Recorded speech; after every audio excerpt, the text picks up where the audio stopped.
Hi all, I'm back for another video. In today's video, I'll be working on this Homelite Zip Start Vac Attack leaf blower here. Now this one's been neglected quite a bit, seeing as there's spider webs hanging off of it. Like, this is just one big spider web right here. That's unfortunate. Also, there's a bunch of dust just sitting on the top of it. I'm gonna have to go over that eventually, but today I just want to try to get it running. Okay. So what I'm going to do here is I'm going to test each part of the engine just to make sure it all works. For an engine like this to run, you need three things: spark, compression, and fuel. So I'm going to test spark, compression, and fuel and see if they're all good. Okay, so first I'm going to test spark here. So I'm going to come around to the back of the machine here. This is my spark plug access. It's quite a terrible access, to be honest with you. It's in the middle of everything, and it's in the way. But I'm going to try to work around it and see what I can do.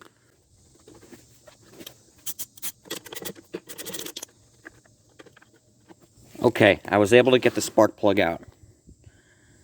We have a CG6 Champion plug. This plug has got some fair use on it. By just looking at the color of the plug, you can tell the machine's history. Because this plug is black, that means the machine has been running okay, but the black color indicates that either this machine was running off of a rich oil mixture or it was running rich on fuel. So that can give us a clue as what the machine was doing in the past. But for now, I'm going to put the spark plug back in the wire and grab an alligator clip and clip it on the engine and make sure it has spark. Okay, so this is the setup I work with to test my spark. I put the spark plug back in the boot, and I hook an alligator clip to one end of the spark plug, and the other end I just hook to the cylinder just as a ground, to ground the spark plug out, because it needs to be grounded, the spark plug, in order to work correctly.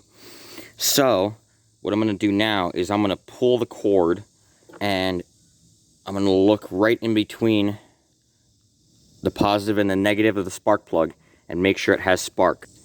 Okay, I brought you in a little bit closer, so watch right in between the positive and the negative of the spark plug. It'll be pretty obvious if there's a spark, so watch out for that.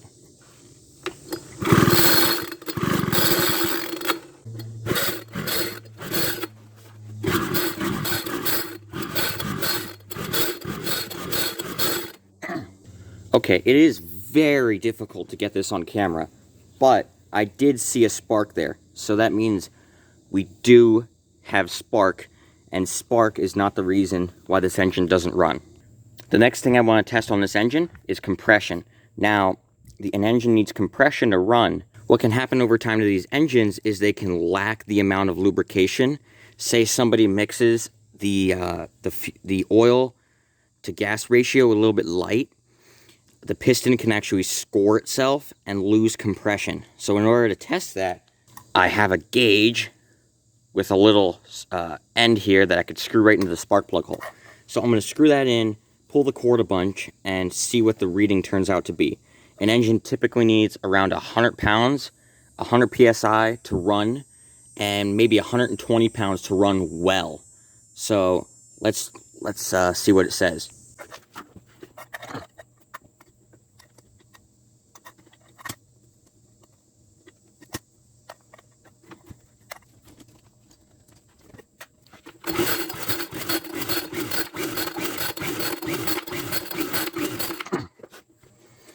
Okay, so here's our reading. I pulled the engine maybe 6-7 times, and we have around 130 pounds of compression.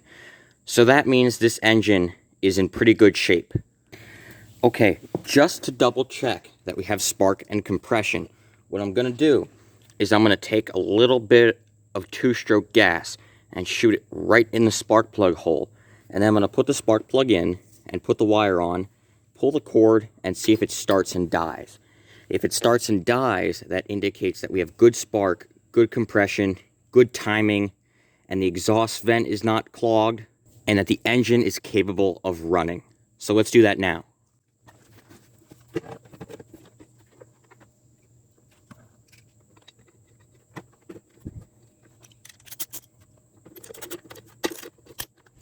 Okay, now we have fuel in the combustion chamber. Our spark plug is in, and if I pull the rope right now and everything's working correctly, the engine should start and die. So let's test that. I'm going to pull the trigger as well to let the most air in.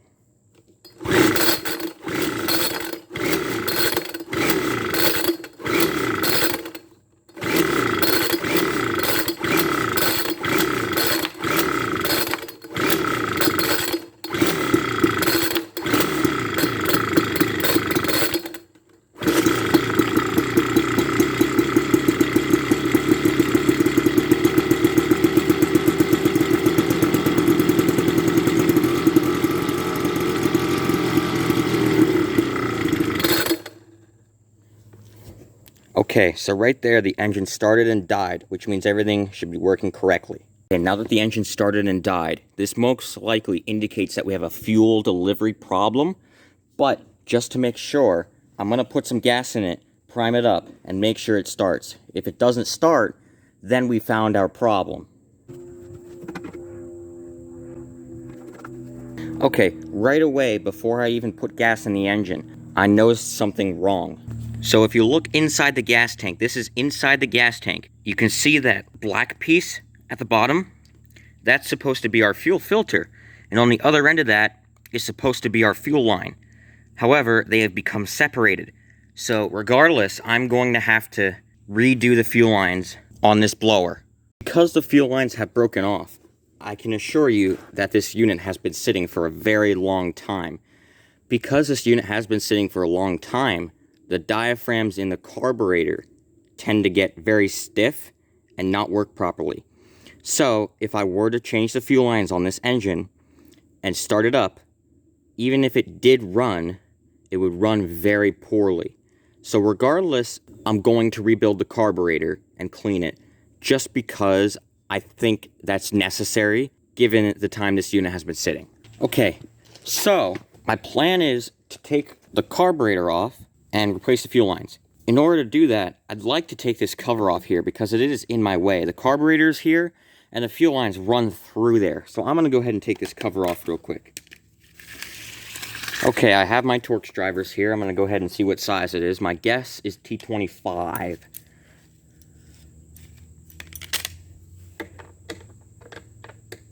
Yep, T25. So let me go ahead and pop this cover off.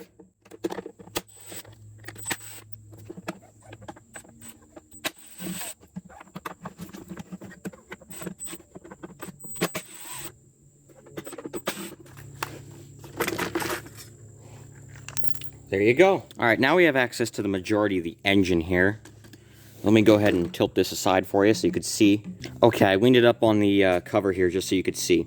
So, the fuel lines run from the gas tank straight to the carburetor like this. With that cover off, it's a heck of a lot easier now to get to those fuel lines. But as you can see, they're really decaying here and they're mostly ripped. This one's not even in the tank anymore. So they are definitely due for a replacing. So I'm going to pop the carburetor off and put it in the ultrasonic. And while the carburetor's in the ultrasonic, I'll replace the fuel lines. So, to start, I'm just going to pop the fuel lines off the carburetor. Okay, so this one fuel line broke here, but that's not a big deal. I'll cut it off on the bench. So from here, I'm going to have to tip the unit over. And the air filter assembly is actually on the bottom of the unit right here. So in order to take that off, we have 4 Phillips head screws that need to come off. Then this front cover comes off, along with the air filter. After that, there will be 2 studs right here. I believe they're nuts on Homelites. And there will be 2 nuts I have to take off, then the carburetor assembly comes off. So let's get to it.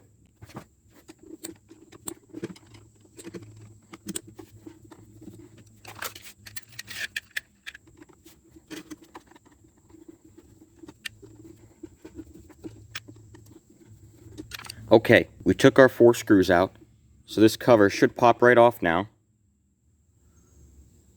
Okay, so we popped our cover off to a crushed and decaying air filter. So this is one of those air filters that when you touch it, it turns into like sand.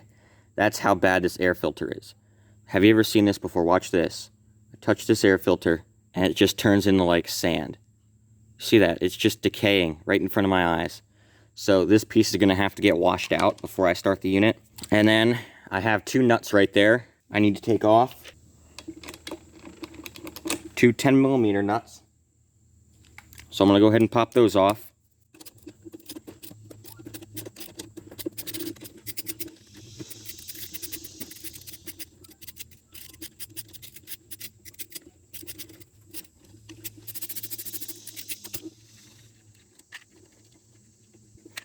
Okay, so I got those nuts off now. I'm going to go ahead and slide the air cleaner assembly off here.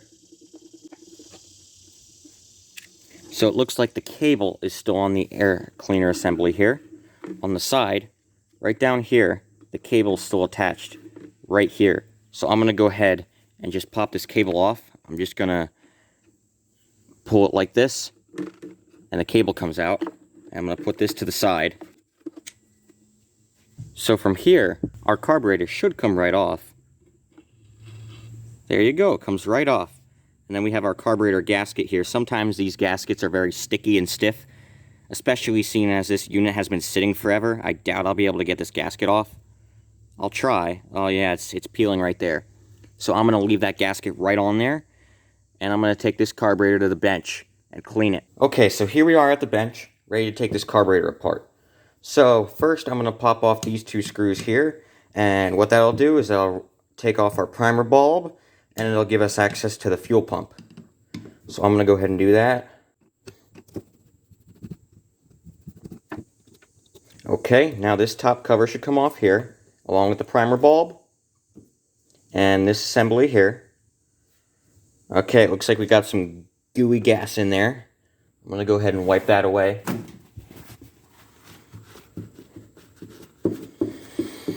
Okay, this also gives us access to our screen right there.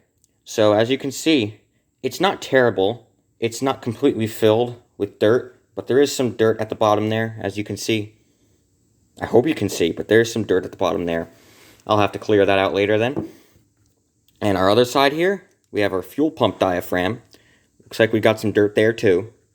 So I'm going to go ahead and remove this diaphragm.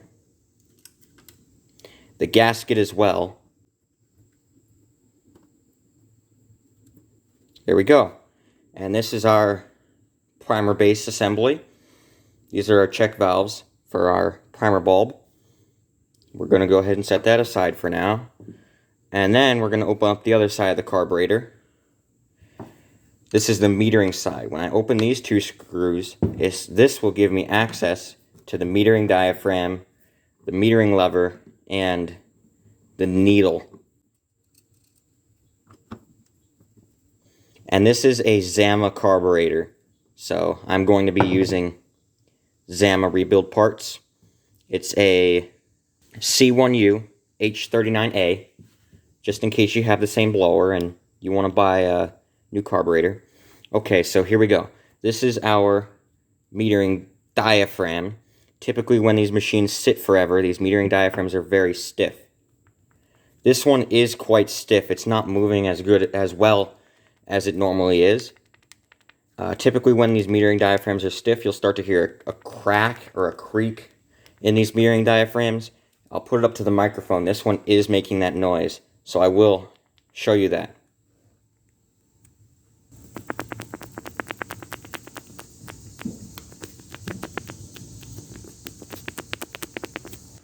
I'm not sure if you're able to hear that or not, but that indicates that this piece needs to be replaced. Now I'm just going to leave this one on the gasket because it won't come off. I'm going to leave that there. And then from here I'm going to go ahead and remove this screw, which will take out our needle, metering lever, and the spring. When you're removing this one, you have to put your finger over the metering lever so everything doesn't fly out and you lose stuff. You don't want to do that. So I'm going to go ahead and flip this upside down and then let go. And my 3 pieces come out. Or 4 pieces, my lever, the pin, the needle, and the spring. So now our carburetor is fully disassembled. You know what? I forgot, I need to take that screen out. I would like to reuse this screen, so I'm just going to try to pick it out very carefully.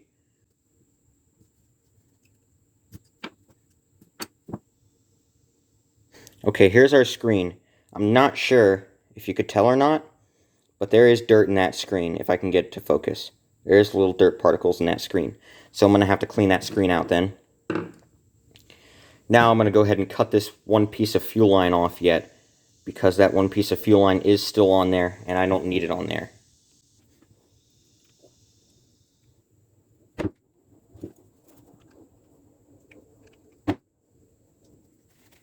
So I was able to remove that fuel line. The fuel port's still good, it's not wobbling or anything. This fuel line needs to go into garbage because that's not being saved. So now what I'm going to do is I am going to take the carburetor and the primer base and put it in the ultrasonic cleaner and give it a nice clean. Okay, here's my ultrasonic cleaner. You may be used to this before because you may have seen this in my other videos. So I'm going to go ahead and put the carburetor in. I'm not sure which side I should face up. I'm going to try to face it up like this so the plastic doesn't touch.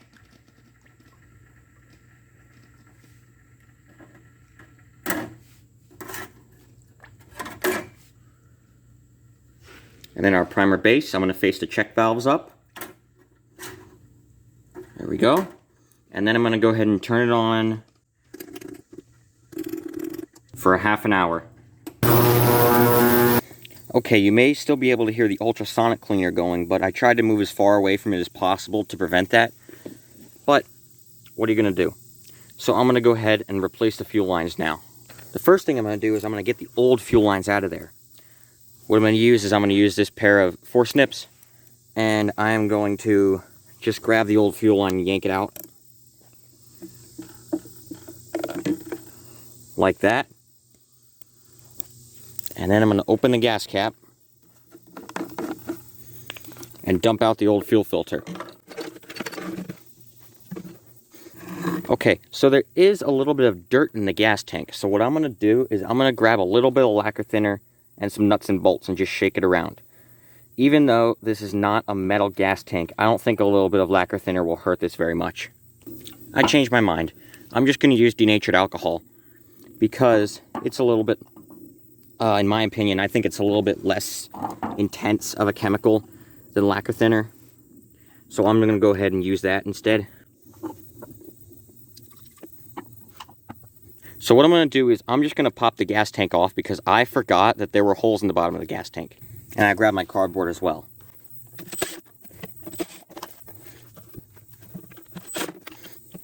I think it'll just be easier to replace the fuel lines and shake it out with the gas tank removed. Okay, so I'm going to go ahead and put a little bit of this in the gas tank. Just a little. And then I have 3 nuts and bolts here, or 3 bolts really. I'm going to go ahead and stick those in the gas tank. And then I'm going to put the gas cap back on. And then I'm going to hold these 2 holes with my hand that the fuel lines go out of, and I'm going to shake the gas tank around a bunch.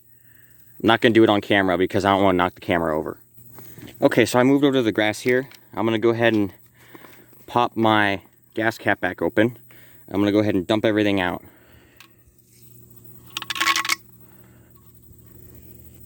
So my 3 nuts and bolts should be here. I got my 3 nuts and bolts. And there is marginally less dirt in the gas tank. There's still a little bit, but there's a lot less. So I'm just going to call that good. Yes, it's not crazy dirty, but no, I don't want to leave it like that. So I'm going to go ahead and wipe the gas tank down with some sudsy stuff.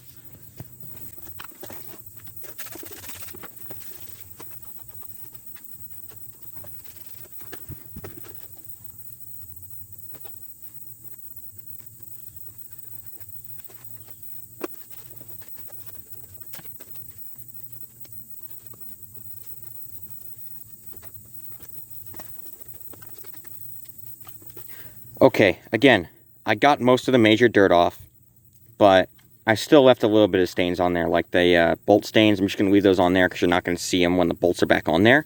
So, I'm going to call that good enough for now, and I'm going to go put the fuel lines back on. Okay, so for my fuel lines, I have just this cheap aftermarket Chinese fuel line. I'm going to put that on the return line. Just because that's less important and not essential for the engine to run. And it's cheap. For my main line, I have some Tygon. Now, this stuff is very expensive, but it is good fuel line. So I'm going to use this as the intake line because this is essential for the engine to run. This is just saying that this line might go bad maybe 2 years or so before this one. It's just worth it to me to put the Chinese one on the return. So that's what I'm going to do. Okay, so I'm going to start with the return line just because that's shorter and that's what I want to start with. So to put the fuel line into the gas tank, I have to take my cutters here and cut a little slit in the fuel line just like this, and then I have to take it and put it inside the gas tank just like this, and then I can go down and grab it and bring it up to the top.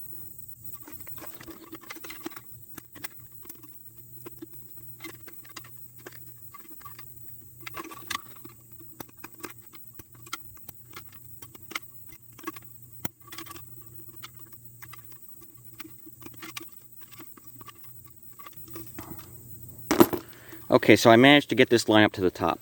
So you're probably wondering, well, why did you bring the return line up to the top?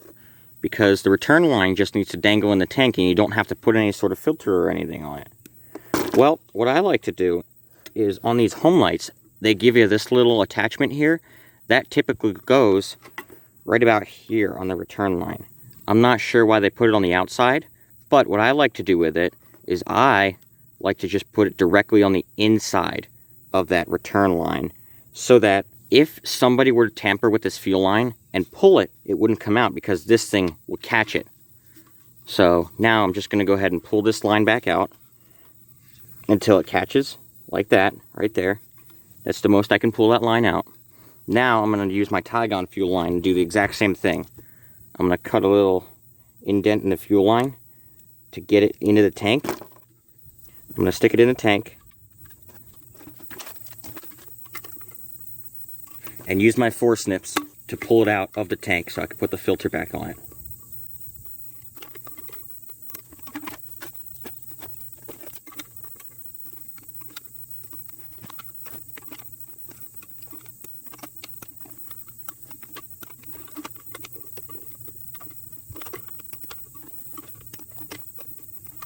Okay, I managed to bring the fuel line through the port and out the gas cap hole.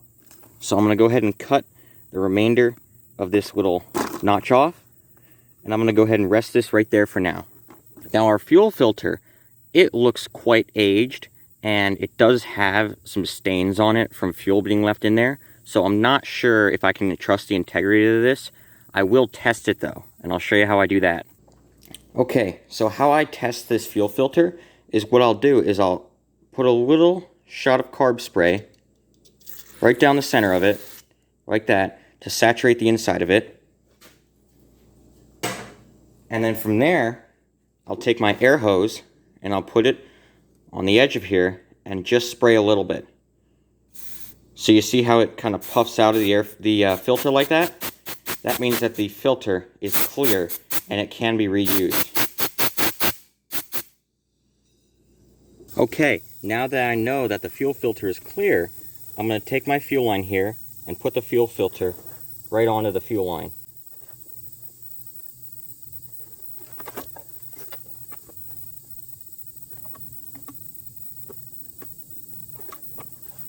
Okay, now that the filter is on the fuel line, I need to pull the fuel line back into the tank just enough so that the filter rests on the bottom of the tank.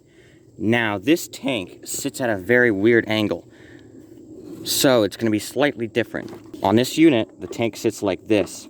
So this filter needs to end up at the bottom of the tank here. So what I'm going to do is I'm going to push this filter back in just as is, and I'm going to rest it at the very bottom of the tank. Now that the filter is being rested at the bottom of the tank, I'm going to pull the fuel line back in until the filter starts coming back up, or just before.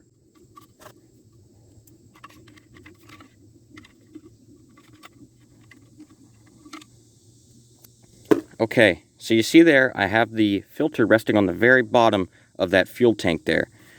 That's where you want it to be, so that when the fuel gets to the bottom of the tank here, the fuel filter can still suck up the fuel.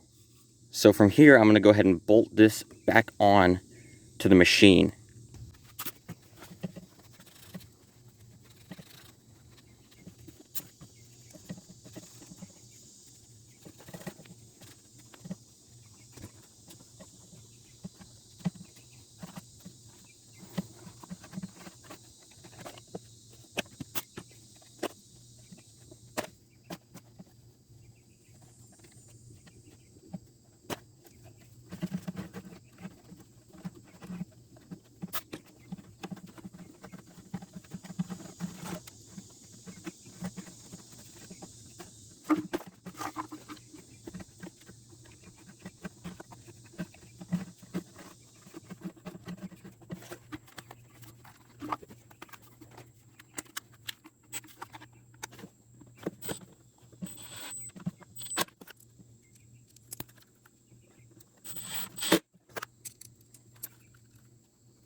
Okay, so I did put the gas tank back on.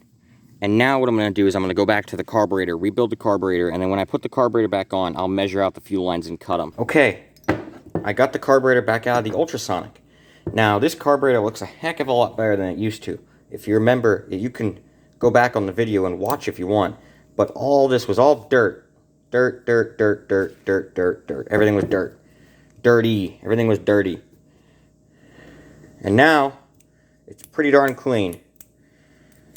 Now, when I take this out, I always have to go over the butterflies. Make sure the butterflies still move because the ultrasonic stiffens up the butterflies, oddly enough. Okay, I'm going to spray out that screen now and put that screen back in.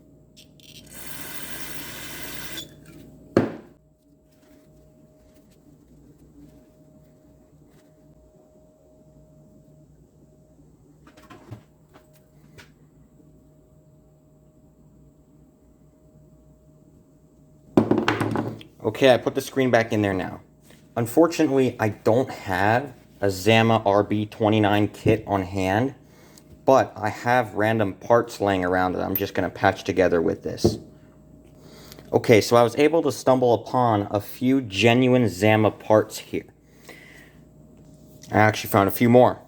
Okay, so from here, I'm going to start the rebuild. Now, I might as well start it on this side, seeing as I already put the screen in on that side. So, I'm going to grab my fuel pump diaphragm here, and I'm going to go ahead and install that. The fuel pump diaphragm faces the carburetor, like that. And then the gasket that goes with it, it's the one with that little slit in it, that goes on top of the diaphragm. And then this cover here, the primer base, goes on top of that. Now when you put the primer base on, push the throttle back a little bit, so nothing gets in the way.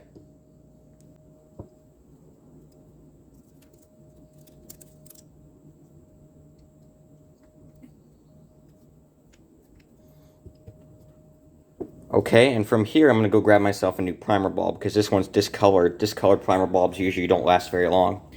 Okay, I got myself a new primer bulb. I'm going to go ahead and install that. And then I'm going to go ahead and put on my cover here. And the 2 screws that go with it.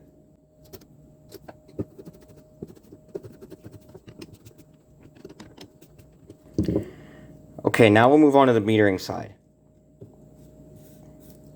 So, with the metering side, I am going to use the old spring because the spring doesn't really, wear out. I'm going to use the old spring, and I'm going to use the old metering lever and pin because they're already set. Now I have a new needle here that I will use. So I'm going to go ahead and put everything back together.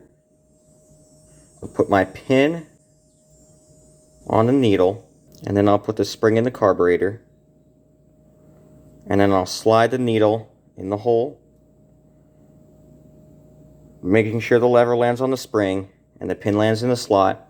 Hold out with my finger, and then grab my little screw here and screw that back in and make it tight. Okay, and then real quick, I'm going to make sure that this metering lever is set correctly. To do that, I'm going to use my metering lever adjusting tool, and I'm just going to run it right over the top here. And what I'm looking for is that this and the metering lever don't touch, but they're extremely, extremely close. Because if they touch, or if they're significantly touching, then that's going to lead your carburetor leaking when your machine's not running. So here, I'll give you a close-up. So you see, it's not touching, but it's not far away either. That's what you want. You want it right close up there. Okay, so from here, I'm going to go ahead and put my metering diaphragm back on. So the gasket goes first on this side, and then the diaphragm. The diaphragm is very important to get Zama OEM, because I've tried aftermarket diaphragms before because they were cheaper, and it just turns out that they last like 3 months. So if you use aftermarket parts, you're going to have your blower back into the shop in another 3 months to get it repaired again. So I think it's just worth getting the OEM parts.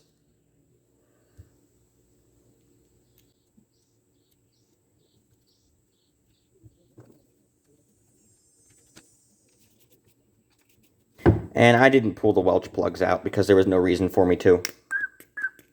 And there you go, our carburetor is rebuilt. So I'm going to go ahead and test the pressure of the carburetor real quick. I'm just going to put my finger over the intake and pump the primer and see if the primer starts getting slower and slower to pump. Which it is. It seems to be getting harder and harder to pump. And when I let go, I should hear a hiss. There you go.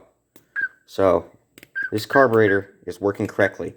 I'm going to go ahead and put it back on the machine now. Okay, so from here, I'm going to go ahead and put the carburetor back on.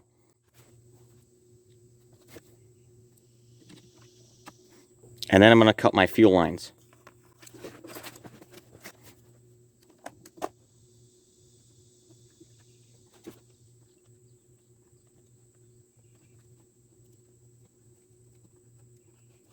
And there you go. The fuel lines are on. Now I'm going to go ahead and reinstall the intake assembly along with the cable.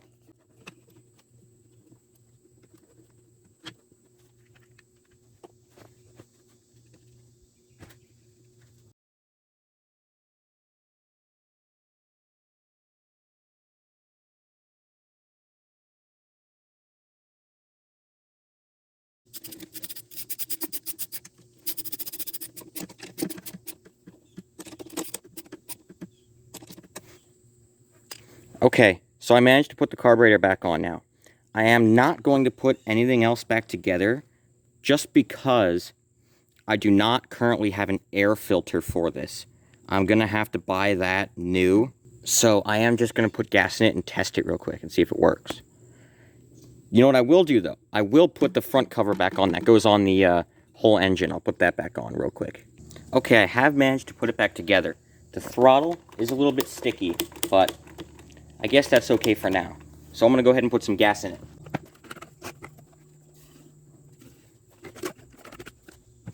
Now I'm going to prime it and see if it primes.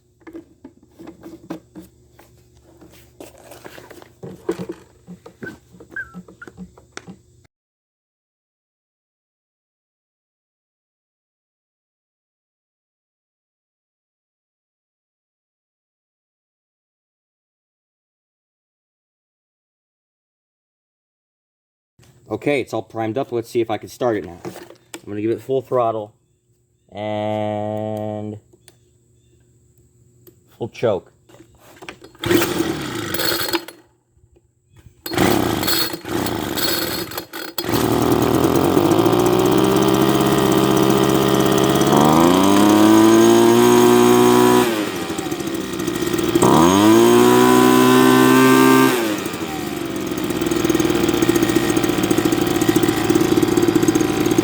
There you go.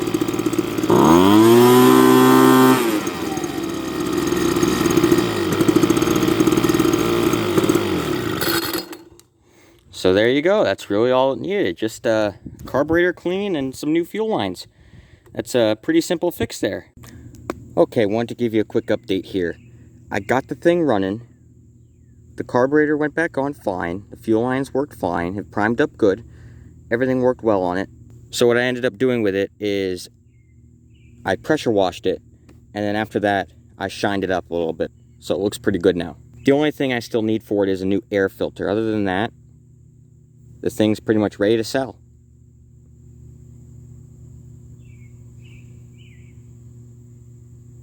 Anyways, that concludes getting this leaf blower running. That's been sitting for who knows how long. Years and years and years. Thank you very much for watching, and I'll see you on the next one.